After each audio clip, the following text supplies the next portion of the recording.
afternoon, everyone, and welcome to the live Q&A broadcast. My name is Hayley, and I am the chairperson of Stuco CB. I'd like to thank you very much for our guests for joining us today. Would you like to introduce yourselves? Well, thank you, Hayley. My name is Henny Westerhuis, and I'm one of the team leaders of Creative Business. Okay, my name is Merlijn Torensma. I'm also a team leader. I'm relatively new, so might not know all the answers, but I'm going to try. Yeah. Okay, great. I'm just going to give a quick overview of how this is going to work. So we just have a few general questions, and then we're going to go into the upcoming CB modules, followed by PPD, and then studying abroad, and then afterwards we will answer audience questions. Okay, so to start off with, when I feel lost or demotivated through online education, how can I get help? Yes. I'll give it a try. There are several ways of getting help. I think your primary person to speak to is your coach, so the coach that's in the atelier. Every student also has a mentor, and that's the PPD mentor, and he or she will be the person who will guide you through your entire education. And I think that's an important person to speak to. If you have bigger kind of issues that's beyond the reach of the mentor, you can go to a counselor or dean, decaan it's called here, and they can really help you with a bigger psychological problems, stuff like that. Okay. And there are also on some online options. So there's a chat function on the website of NHL Stenden. There's an email address you can use to get some answers, and there was also there are some e-health modules which you can use for free. Next to that, we also have kind of like what we call a living room. It's called Central Perk, where you are allowed to talk about everything except studying. So if you need to socialize, just go to Central Perk. Okay, perfect. Thank you. Second question: how do you assure that all measurements are taken into account during offline classes? Of course, it's up to all of us. Our lecturers are instructed to really take into account that everybody should keep at a distance of 1.5 meters. But in the enthusiasm of students, they often go and sit together. So it's all our responsibilities. Yeah. Everyone has to play a part in ensuring that they keep their distance and everything. Yes. So then, for the students who are online, how do you ensure that they receive the same study value as the students who attend offline classes? I think there's no reason to have any doubt that they don't get the same kind of quality. We aim at one live lecture and one online class, but the live lecture will also be available in an online setting. But I think it's also important that it's a DBE concept, so we expect students to find their own information, their own knowledge, and work on their experience and expertise. So it's also up to the student to get a higher level of education. It's not a one-way direction thing. The effort has to come from both sides, in other words, Okay, moving on to the upcoming CB modules for production 1 and 2. Have you considered giving students access to the production module, students who are doing the production modules, have you considered giving them access to the Adobe Cloud? Yeah, we cannot give them access for free, but they can go to surfspot.nl, which is a not-for-profit ICT web store, where you can get great discounts. You also have some applications for free, so have a look at surfspot.nl. Okay. And then for the students who have missed education due to online classes, for example, camera workshops, is there an opportunity for them to catch up on these missed classes? Yeah, we are looking into that. We do see some possibilities, so we'll inform everybody about that. Okay. But again, it's also up to the students. So a lot of things you can learn online. Ask your coach, and maybe he can give you tutorials and stuff. Also to work it out yourself. It sounds like a cheap answer. So we've got this education, and we tell people to look for information online. But that's how life works. So I think you have to really use your coach in a smart way, but also gain knowledge from the world, the outside world, the World Wide Web, whatever. Yeah. Okay. For the Creative Business 1, 2, and 3 modules now, how will Creative Business 3 for the February starters look like? Will they have the same projects to choose from? Yep. Well, the new February students will be contacted by one of the teachers in CB3, and they will be asked to already start for projects themselves, because that's what we would love them to do, to find their own projects. But if they can't find one, one will be provided for them. So we do have several projects like we have now with the lectorate, with Spot in Groningen. So there will be plenty of opportunities. Okay, that's great. And then to do with Content 1 or Concept 2, for the exam in Content 1, is it going to take place online or offline? Of course, we hope offline, but yeah, it is quite possible that it shall be online. Depends on the COVID-19. Yes, exactly. Yeah. Yeah, I suppose we'll just have to wait and see what the situation looks like then. So for us, it's the same as for you. Yeah. We have to wait until the government decides what to do and what's allowed and not allowed. Yeah, of course, yeah. And then for Concepting 2, why are the individual assignments so closely linked to PPD? Yeah, I read this question before. I'm not sure why, so I can't answer, and I think Henny can't either. But so my suggestion would be ask this question at the module coordinator, and he or she will probably have a right answer. Okay. Yeah. Okay, great. Sorry. No, that's okay. And then for Concept 2 also, why do the individual assignments differ so much depending on the atelier coach? Yeah, I think that's because in real life, the things you will have to deal with won't be always the same thing. Our university is kind of simulation of real life, so you can't expect every question or every assignment to be exactly the same. There should be some space for a teacher to play within these kind of rules. As long as the level is okay, the kind of end goal would be the same. And as long as you can at least learn as much from one assignment or the other assignment. Yeah, okay, so it's very much then to reflect the real life working environment then. Yes. Okay, so then moving on to marketing. Will you try to find even more external clients for those modules so that the content differs? Not only for Marketing 1, we keep on looking for new assignments the whole year through. So for each module, we are looking for new projects. For new clients, yeah. Okay. And the structure of using a course of action was very helpful for many students. Have you ever thought about using it in different modules other than marketing? Well, I'm not sure if people thought about it. I think it's valuable. So if students think it's a good way of working, they could share it with the other module coordinators. But again, I think there should be some space for the teachers to kind of shape their own module to kind of simulate the real world, and a marketing module would be different from a concept and production module. So we can't expect everything to be the same. Yes, yeah. So I like the clarity, but I also like the freedom of working. Yeah.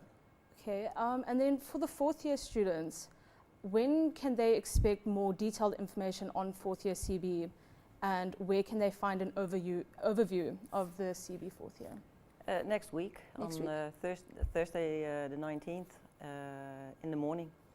There will be a presentation held by the internship office and the graduation coordinator. Okay, perfect. And just for more information, the promotion for the Q&A for the fourth year will be made further, so if there's more questions for that, the audience knows that will come later. All right, moving on to PPD. Why are all the different streams following different PPD manuals? Yeah, that's because the PPD program started like a couple of years ago, and last year we decided to make a PPD 2.0 kind of version. But for students who are started in February, it's not logical to kind of halfway switch with a program. In the end, all students will have the same program, so everybody will do something with the green portfolio, with a creative reflection, the same kind of stuff. But it takes some time. So at the end of this year, everyone will be at the same level of same kind of way of working. So at the end of the day, everyone will end up with the same value. So this is a live question from the audience next. Why did the students not get extensive information on the new PPD program, for example, in a lecture? Well, First year students got a lot of information, so they got a lecture on the program, they got lectures on different parts of the program. I'm not sure about second and third year students, but there was an information session organized by Alistair Wright, and maybe not everybody joined it. Yeah. And there's a manual that describes most of it, so if you read the manual, it should be a quite clear program. Okay, great. So we'll then talking about the PPD manual. Will the current PPD manual, the learning plan, Canvas, creative reflection, will it stay? Yeah. Yes. Most definitely. Okay. We will have a short evaluation later this year, but we're not going to change the entire program. Maybe we're going to change some kind of small parts of it. That's also up to you, so we need feedback. Yes. But in general, it will stay. Yeah. Okay. So many students have appreciated having a PPD contact person, such like another student, who can give them help with questions or uncertainties. Will you implement that again? So it's a contact with the student or with the teacher? Yes, a PPD contact person, just who would help them with Yes. questions. So everyone will have. You've got the coach in the atelier. He or she will be your first contact. You've got the mentor. You will have at least 3 talks with this mentor every year. And we've got Alistair Wright, who's like the coordinator. So if you have more general questions, you can ask him.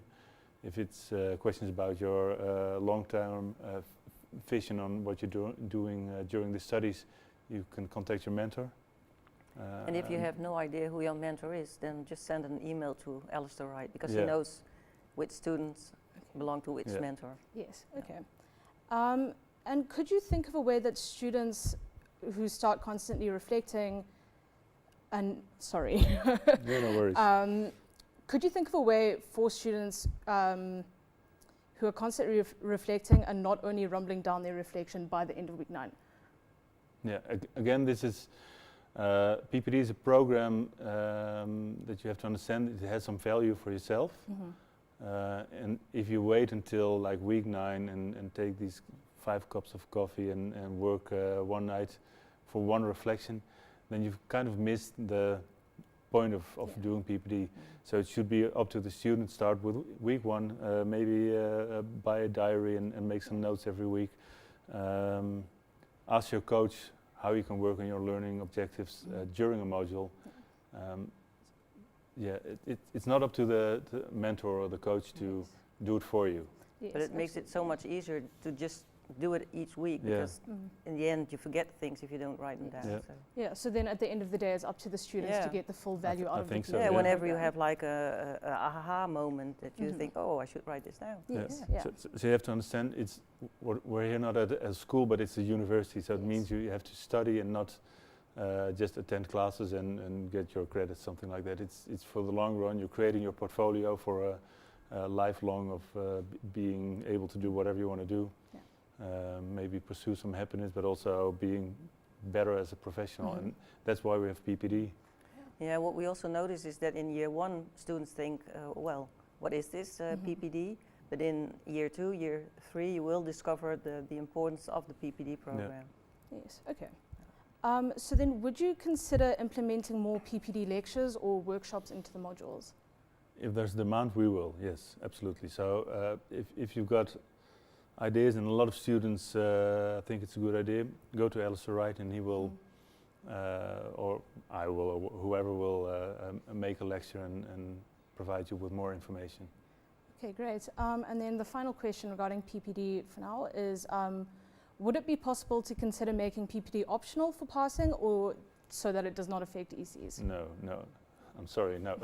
No, PPD is like the backbone of this study. So is the one thing that's connecting all these ateliers and minors and all the activities. So there's no option of taking away or not connecting to credits. I think it's really important to do it every year and continue working on it. Okay, great, thank you. Moving on to study abroad now. Yeah. Do you think that the Grand Tour can take place in 2021? Of course, we really hope so. We do know that in February everything will be online, but Yeah, we do hope that in September we will have our Grand Tour because a lot of students choose for NHL Sten to do the Grand Tour. So we're quite hopeful, but yeah, it's not up to us. Once again, it's up Yeah. to how Corona Yeah. goes there. Yeah, and the same goes for exchange. Yeah, Yeah, so then also for then exchange for 2021, Yeah. that's also up to what the yeah. situation is Yeah. looking Yeah. like around the world. Yeah. Perfect. Is it possible to not only have half a year of exchange at a partner university, but a full study year, as apparently you can do 1.5 years overall abroad studies? No, that's not possible. It is 90 ECs, but it's 60 ECs maximum for internship and 30 ECs maximum for exchange or Grand Tour. Okay. So yeah, sorry, it's not possible. Okay, and then we've got some more live questions regarding study abroad. So what minors for creative business are possible for the Grand Tour in third year, and to what countries can you go to? For the Grand Tour, Yes. it's always the same if it is possible, but it depends on the country where you go to. Maybe South Africa is green or yellow or whatever, and maybe Thailand is still red. So that's something that we don't really know. So yeah, Yeah. it's also then also very much Yeah, it depends depending on the the corona situation. situation. Yeah. Yes. And there are a lot of other options, like you've got this Erasmus program within entire of Europe. I know for European students at least it's free to go to another university. For foreign students it might be a little bit more costly. And also outside of Europe we've got a lot of universities with a kind of contract, so it's easy to go to different places. Okay. Yeah, and we will have like an exchange Grand Tour market again Yeah. next year, so students will be informed about the possibilities. Okay, perfect. And then when does the registration period for a minor at another university start? For example, at the Amsterdam Hogeschool. And in which year you mean?